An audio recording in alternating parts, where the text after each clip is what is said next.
Have you ever thought about writing a book all about your life? Well, a man from Helston has done just that. Guy Mackenzie's book is called A Reluctant Aristocrat. It's out in local bookstores now, and Matt Shepherd's been along to meet Guy, hear about his background and some of the people he's met.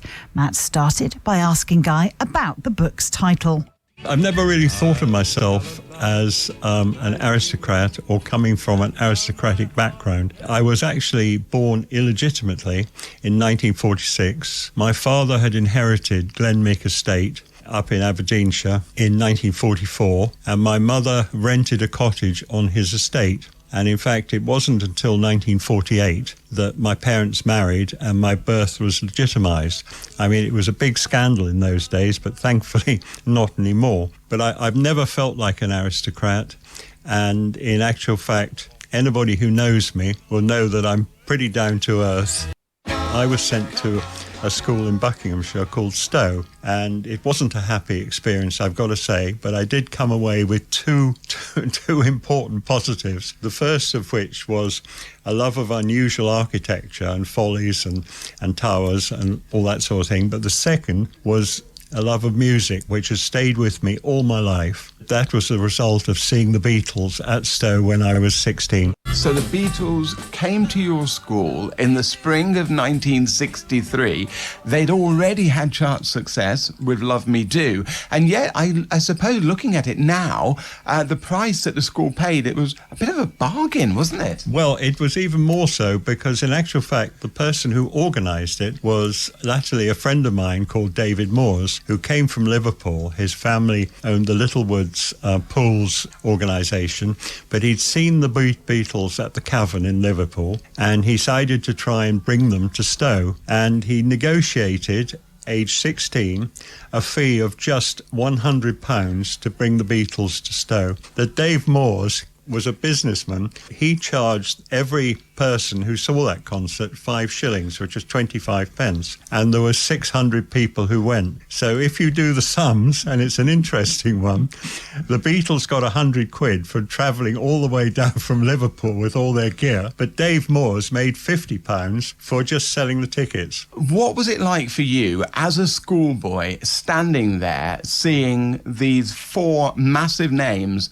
on the stage performing songs like you just said, Please Please Me, No Doubt Love Me Do was in there? Well, I have to tell you, Matt, that nobody stood. We sat down in the school auditorium, if you like. We were all sitting and we politely listened to every song, and there was no screaming. So one of the few concerts where you could actually hear the Beatles sing. Yes, and that is actually quite well known now, because a tape of that concert has recently surfaced, and it's sort of dead silence between each number and polite clapping at the end. And I guess the absolutely amazing highlight of the evening was the fact that you were able to meet the Beatles and get their autographs.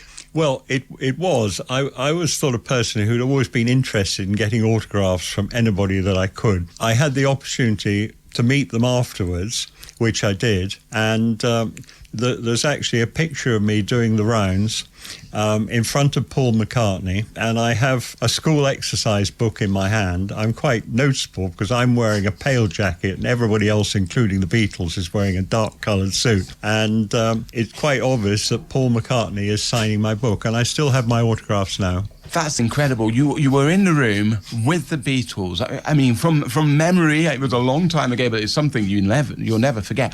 What were they like? Well, they were just incredibly polite. That's what I remember most. I don't remember what I said to them other than say, please, can I have your autographs?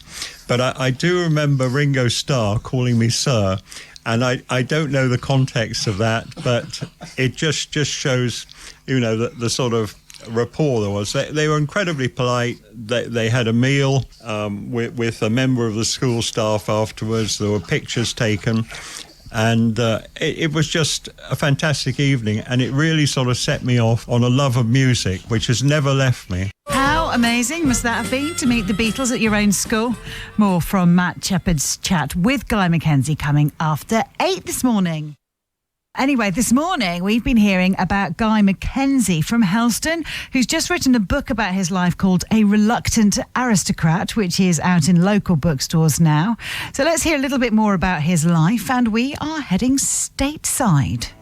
So, Guy, that's the Rolling Stones singing about an incredibly famous road in America, Route 66, a route you yourself have taken and you talk about in your book. What are your memories of going to America and going on that incredibly famous transport link? It was an extraordinary time. And of course, even then, Route 66 was only a sort of side road. It had been bypassed by an interstate. But my main memories of it actually are really driving down all those famous places, San Bernardino, Barstow, Kingston. I went out there because in the 70s there was a lot of industrial unrest in this country, and I looked at America as being a sort of land of opportunity. It was something I wanted to do.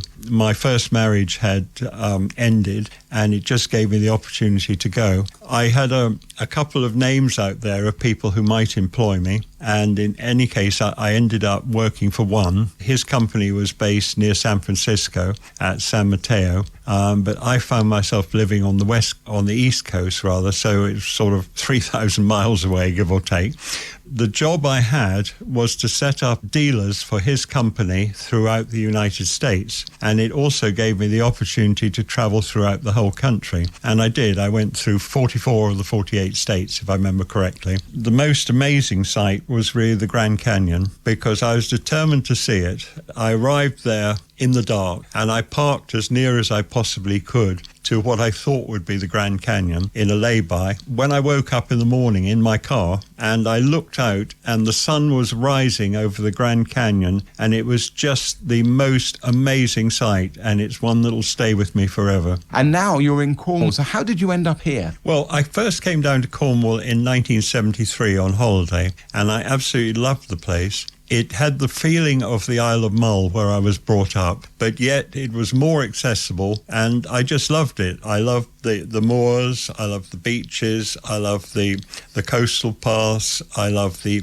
ancient history down here, and I loved the industrial history of all the mining remains, and I got really involved in that, and I determined that as soon as I was able to, I was going to move to Cornwall. Our association has been mainly through a big rock and roll star in America who sadly passed away recently, the wonderful Charlie Gracie. And you actually brought this huge Philadelphian rock and roll star over to Helston, didn't you, for a big charity concert? So what made you want to do that? Well, it's very simple, Matt. I mean, after seeing the Beatles, I was sort of transfixed by music, and I wanted to play music. Sadly, I was never of, shall we say, international or even national standard, but I had a lot of fun in the 70s playing with bands, and in fact it was quite a reasonable second income for me. I played with 3 or 4 lineups down here, but I wanted more. I'd never really achieved anything with music, and I wanted to be able to say that I played with an international star. So I kept my eyes open for anybody that would possibly be prepared to play with me. And I heard of Charlie Gracie, who was on one of his annual tours to this country, and he actually had a few dates to fill. Now, Charlie is particularly interesting because he was the second rock and roller from America to come to this country after Bill Haley, and he was still touring, aged getting on for 80. So I contacted his agent. I then had to put together a band. I had to find a venue. The obvious convenient venue was Helston, but then we had to put together a band. We had to rehearse his numbers, and then we had to appear and back him. And we had an hour's practice before we went on stage behind him. But thankfully, I had 2 marvellous musicians, Andy Pascoe on bass from Modern Music, and my great friend Ron Barrett, who'd actually brought me to Camborne Conservative Club to back him. And he was the obvious person to play guitar because Charlie Gracie had been his idol as he was growing up, and he owned a guitar that was almost identical to Charlie Gracie's. Fascinating. That's Guy Mackenzie chatting to BBC Radio Cornwall's Matt Shepherd. Guy's book, A Reluctant Aristocrat, is out now in local bookstores. Earlier, we were hearing from Guy Mackenzie, who's just published a book about his life called A Reluctant Aristocrat. Guy's been a drummer in several bands, but his passion is collecting guitars. So let's head back to Helston now with our reporter Matt Shepherd and Guy Mackenzie. Drum roll, please.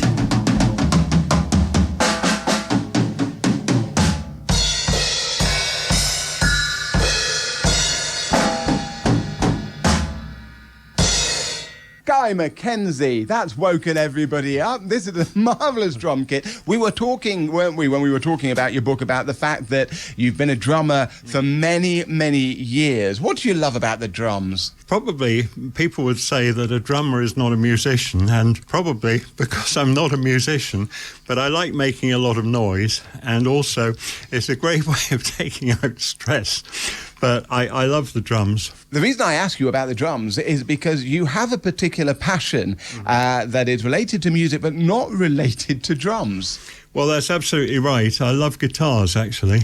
I've never been able to play one, but I love them for their shape, their styles, the part they play in musical history. You do have a large collection. Roughly how many guitars do you have? I stopped counting when I got to 200. How long ago was it you got to 200? I can't remember. Probably about 3 years ago. Wow, so well over 200 in your collection. Yes, indeed, yeah. That's amazing. Have you got a favourite? Well, I do have several favourites, but possibly my favourite guitar is my 70s Burns Flight, which you can see here. Describe this for me, then. It was built by the Burns Company. It was originally going to be called the Concorde because it was styled after a Concorde aircraft. But of course, Jim Burns was not allowed to use the name because it clashed with the aircraft, the Concorde, and so he called it the Burns Flight. It's just fabulous. That particular one is identical to the one played by Lita Ford when she was with the Runaways, but also Mark Bell and Dave Hill of Slade also played them, as did many other musicians in the day. One of the most fascinating guitars you've got in your collection, because it looks amazing and got a great story as well, is one that's been dubbed the Blue Moon guitar. Tell me more. It was custom built for the band Shawaddy in 1980 by a famous luthier called Brian Eastwood, and his son still makes guitars today. And this appeared on the BBC world-famous show Top of the Pops, but it wasn't actually completely ready, though, was it? No, it wasn't. Brian Eastwood was given about 2 or 3 weeks to complete it. He scratched his head for at least 1 week and what on earth he was going to build, because this guitar was built to launch Shawaddy's version of the oldie Blue Moon. And in actual fact, the record charted early, so Brian spent a few sleepless nights working through the night to create it, and it was delivered to the Top of the Pops studio in 1980 with the paint drying. There's so many things about this guitar that make it unique. Well, how does one describe it? Well, basically I can say it looks like a sad moon, which it is. After all, it's a Blue Moon guitar. It has a star-shaped headstock, and it is the tuners are at the base of the guitar and hidden, and there's a pickup, a very powerful pickup under the body of the guitar. The guitar was used in 1980, and then you came to own it yourself, and you were able to reunite the guitar with the band here in Cornwall when they did a gig at the Regal in Redruth. That must have been special. It was very special. I have to say that I first reunited the band with the guitar in 2010, just after I bought it in Falmouth. But they couldn't play it because they had the wrong straps and they couldn't play it on stage. But in 2019, we put that right, partly thanks to Andy George, and they took it on stage and they played it live on stage, and that video is on YouTube and on my Facebook pages. What was it like for you as a guitar owner to be able to see your guitar back on stage with Shawaddy doing Blue Moon? Firstly, Shawaddy are a fantastic band, and they're every bit as good now as they ever were, although there have been changes of membership. And it was just amazing to see them take the guitar on stage and do the number Blue Moon, which is what it was built for. And it was fantastic for me. What an amazing guitar. Guy Mackenzie chatting there with our reporter, Matt Shepherd. And Guy's book, A Reluctant Aristocrat, is now in selected bookshops across Cornwall.